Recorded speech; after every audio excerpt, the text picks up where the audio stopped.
Mesdames, Messieurs, bon après-midi et merci une fois de plus de nous retrouver sur Canal 2 International en direct pour l'invité de la semaine qui reçoit encore une dame, toujours des grandes dames sur le fauteuil de l'invité. Aujourd'hui, elle est plutôt docteure en pharmacie, vice-présidente de l'association de distribution pharmaceutique africaine. C'est le docteur Yolande Djomo Manet qui est là et qui va nous parler de son domaine de prédilection. Docteur Yolande, bonsoir. Bonsoir. Comment vous allez? Je vais bien. Ça fait plaisir de vous avoir. C'est un plaisir également d'être sur votre plateau. Vous travaillez toujours en backstage, pourquoi? Vous n'aimez pas trop la lumière? Pourtant, il faut valoriser ce que vous faites. Enfin, je veux dire que dans notre fonctionnement, on n'est pas toujours sur les feux des projecteurs, donc ce n'est pas une volonté, mais nous avons toujours travaillé un peu en retrait. Donc, parce que de notre métier, on n'est pas mis en avant, c'est beaucoup plus les officinaux que vous connaissez, que le public connaît. Je rappelle donc que vous êtes docteur en pharmacie, vice-présidente de l'association de distribution pharmaceutique africaine. On est curieux de savoir comment est-ce que vous êtes arrivé à cette fonction aujourd'hui. Oui, en fait, j'ai un parcours assez atypique. Après avoir fait mes études en Côte d'Ivoire, je suis restée quelques temps pour travailler. J'arrive au Cameroun.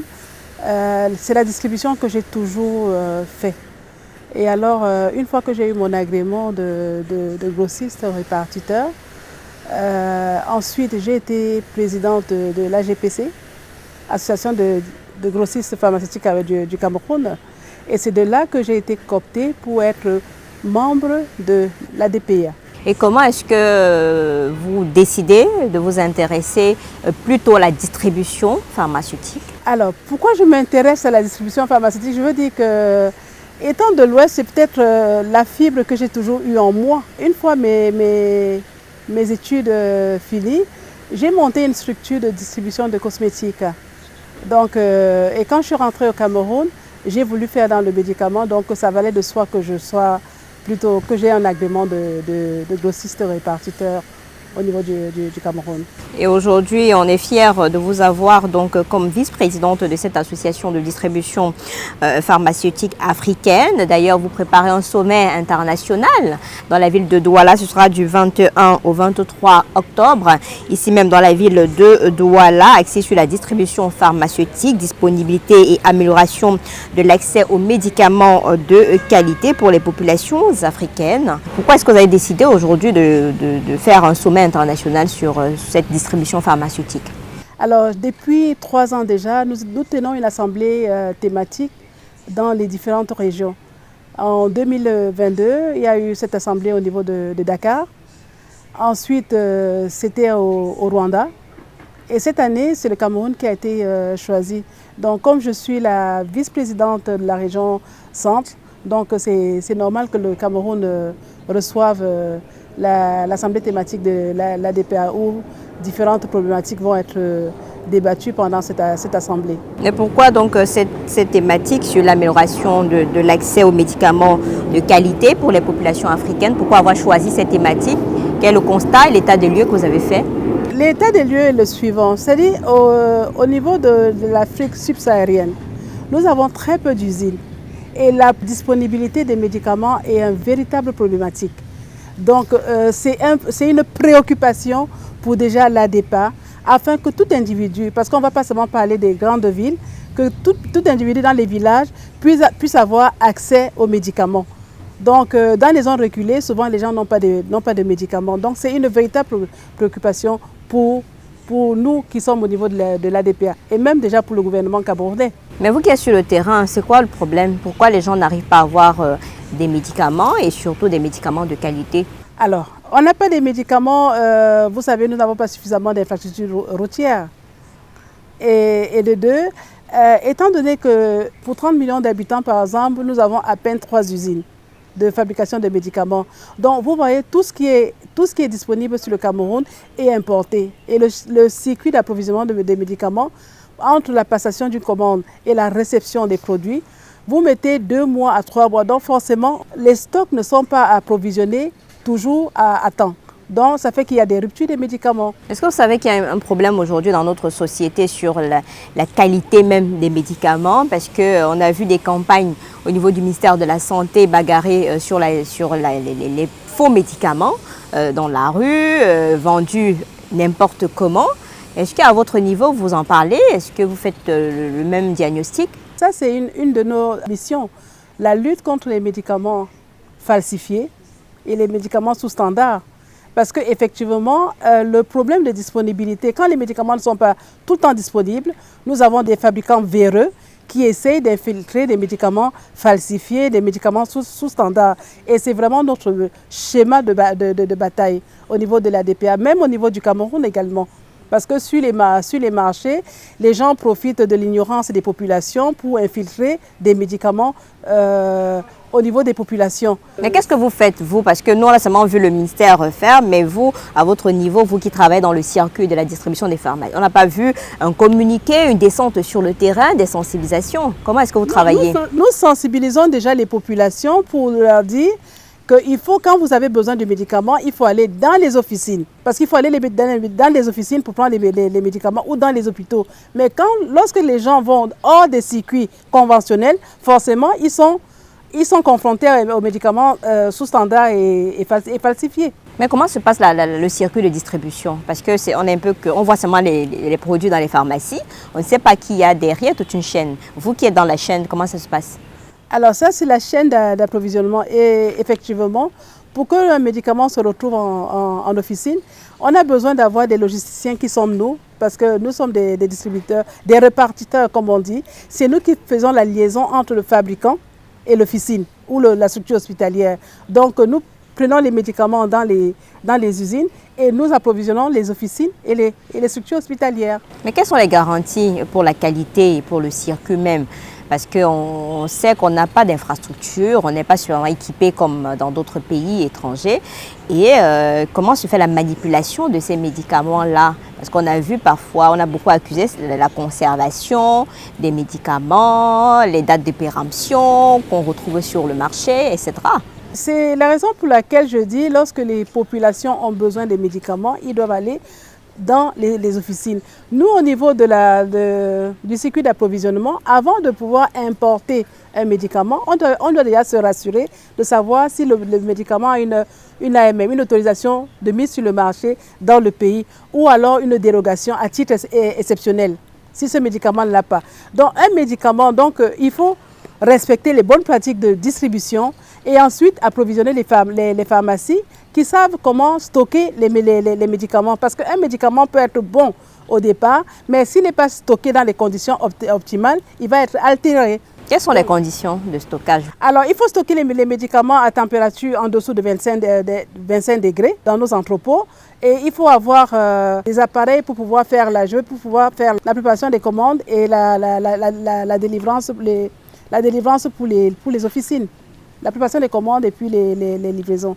Je pose la question, celle de savoir comment est-ce qu'on en arrive, donc vous qui êtes dans le circuit de distribution, à la rupture des stocks de certains médicaments. Qu'est-ce qui peut bien occasionner cela? Qu'est-ce qui peut bien se passer? Qui n'a pas fait son travail? Qui n'a pas fait son travail? Ça peut être un retard de livraison d'un conteneur. Ça peut être que l'usine en question n'a plus de stock, rupture de matières premières. Donc, ensuite, il y a des dégâts collatéraux. Donc, ce n'est pas forcément de la faute de logisticiens que nous sommes. Donc, si on est face à ça, forcément, l'officinal derrière n'aura pas de médicament. Quand il va venir, on va lui dire que le médicament est en rupture pour l'instant, ou alors le fabricant peut estimer que le marché n'est plus rentable pour lui et il estime qu'il ne vend plus sur le marché africain, ou alors il peut estimer qu'il n'a pas suffisamment de stock. Donc c'est autant de choses. Pour ceux qui nous regardent, quel est votre travail précisément dans ce circuit de la mise sur pied des médicaments de façon concrète? Quel est votre travail? Pour ceux qui nous regardent et ne comprennent pas votre mot de logisticien là, qu'est-ce que vous faites concrètement? Vous fabriquez les médicaments ou vous les distribuez uniquement? Alors, comme j'ai dit, nous sommes le point de liaison entre les fabricants et ceux qui détaillent. Nous ne fabriquons pas. Okay. Nous faisons de la répartition. C'est important de faire cette précision-là, parce que j'allais vous demander que vous fabriquez ces médicaments. Non, nous ne fabriquons pas. Nous faisons la répartition, la distribution. C'est-à-dire qu'une fois que nous avons pris chez le fabricant, maintenant le médicament doit arriver chez l'officinal ou dans la structure hospitalière. Donc, c'est ça. Mais vous vous basez sur quoi pour faire la répartition? Des critères? Il y a des critères. Pourquoi il y a certaines pharmacies qui ont des produits, d'autres qui n'en ont pas, des hôpitaux qui ont des produits, d'autres qui n'en ont pas. Est-ce un travail transparent que vous faites? Non, c'est un travail transparent, mais maintenant c'est la gestion des officines. Il y a des officines qui ne peuvent pas commander des produits, peut-être parce que pour des problèmes financiers, ou alors quand ils arrivent chez le répartiteur, le produit, il y a une rupture de stock. Là, ce n'est plus de la responsabilité du répartiteur. Aujourd'hui, vous posez donc sur la table cette problématique d'accès des populations à des médicaments de qualité. Est-ce que c'est possible dans une Afrique en développement? C'est possible que ces populations qui nous regardent, qui ont du mal à avoir 500 francs par jour, puissent bénéficier des médicaments de qualité? Parce qu'aujourd'hui, c'est facile de trouver des médicaments dans la rue à vil prix. Quand on parle des médicaments de qualité, il ne faut pas miser sur le coût, parce que médicaments de qualité, s'il faut courir vers le prix, nous allons partir vers des faux médicaments. Et c'est ce que certaines personnes, je ne vais pas indexer, ont compris et arrosent les marchés africains de faux médicaments et des médicaments sous standard. Donc le médicament doit être un médicament, nous avons insisté, un médicament de qualité. Parce qu'au jour d'aujourd'hui, nous notons une recrudescence des maladies métaboliques du fait de la consommation des médicaments que vous dites à bas prix. Mais vous ne pouvez pas ignorer que ça existe, que le camionneur est pauvre et qu'il a du mal aujourd'hui à se procurer ce médicament de qualité qui coûte cher. Ça existe bel et bien, mais maintenant, je veux dire, nous sensibilisons les populations. Déjà, que les populations viennent uniquement dans les officines, s'approvisionner, parce que même dans ces officines, nous avons des médicaments à bas prix, nous avons des génériques. Nous avons des génériques, nous avons des spécialités. Mais quand il faut dire qu'il faut aller sur les marchés, se ravitailler parce que le médicament le comprimé coûte 100 francs ou 200, mais après ça coûte beaucoup plus cher à la famille. Mais vous savez que parfois, ce marché noir est ravitaillé par ces officines-là. Et qui crée parfois la rupture. Je ne vais pas répondre aller dans ce sens.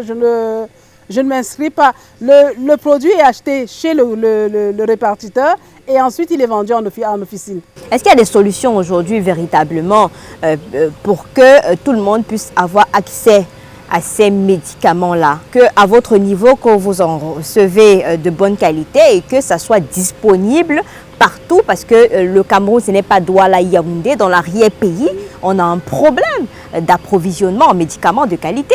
Oui, on a un réel d'approvisionnement. Donc, déjà, le gouvernement est déjà en train d'encourager déjà la fabrication des médicaments. Plus les médicaments vont être fabriqués sur place, on aura moins les problèmes de rupture. Est-ce que c'est possible de fabriquer sur place? Il y a déjà des usines sur place, donc c'est pas assez. C'est pas assez, mais on encourage les pharmaciens. Il y a des jeunes qui sortent des officines, donc de se mettre plutôt dans la fabrication et que nous autres répartiteurs, nous achetons les médicaments sur place et mettre à la disposition des populations. Comment on reconnaît ces médicaments de qualité dont vous parlez aujourd'hui avec autorité, puisque on n'a pas la même éducation, on ne maîtrise pas, on n'est pas dans l'univers des médicaments et parfois vous achetez, c'est après un malaise ou des effets secondaires que vous vous rendez compte que ce n'était pas le médicament approprié. Oui, c'est pour ça que je recommande aux populations de repartir vers la pharmacie la plus proche ou l'hôpital le plus proche pour s'approvisionner en médicaments au lieu de prendre dans les kiosques au bord de la route. Et c'est facile de dire ça. Oui, parce qu'un médicament qui se retrouve dans une officine a soit une AMM, a eu une autorisation d'importation.